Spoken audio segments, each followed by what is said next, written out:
Жаңбыр неге жаумады? Баяғы өткен заманда жауын жаумай, өзендер тартылып, көлдер сарқылып, бұлақтар су алып, қара жер қуарып, малдар жұтап, халық қиналып елде жұт болыпты.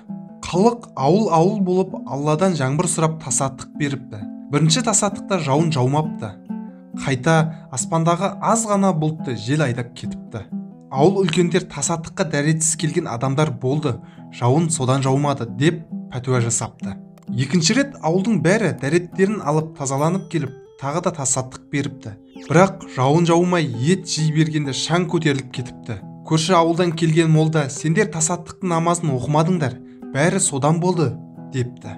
Ауыл ақсақалдары дұрыс екен деп мақұлдасыпты. Үшінші рет ауыл болып тасаттық намазын оқып, тасаттықтың барлық шартын орындап, үшінші рет қайта тасаттық жасапты. Бірақ тасаттықтан соң дауыл тұрып, көз көрсетпей ала шаң борапты. Амалдары таусылған ауыл ақсақалдары тағы жиналып ақылдасып, көрші ауылдағы Құран ашатын 90 жастағы ақсақалға барыпты. Қария дәретін алып келіп Құран ашыпты. Ақсақал: ауылдарыңда бір жетім бала бар екен, сол бала тасаттық сайын жауын жаумасын деп Аллаға жалбарынады екен депті. Алла сіздердің емес, жетім баланың тілегін қабыл алып тұр. Ақсақалдар мүмкін емес деп шошып кетіпті. Бәрі жиналып әлгі жетім баланың үйіне барыпты. Сен бала неге жауын жаумасын деп жүрсің? Ауылға не өкпең бар? Деп сұрапты.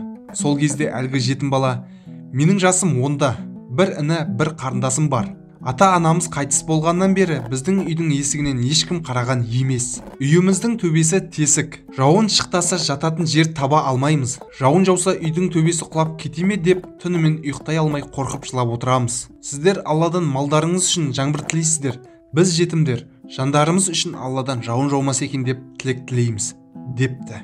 Жетім баланың жауабын естіген ауыл ақсақалдары кірерге жер таба алмай қатты ұялыпты.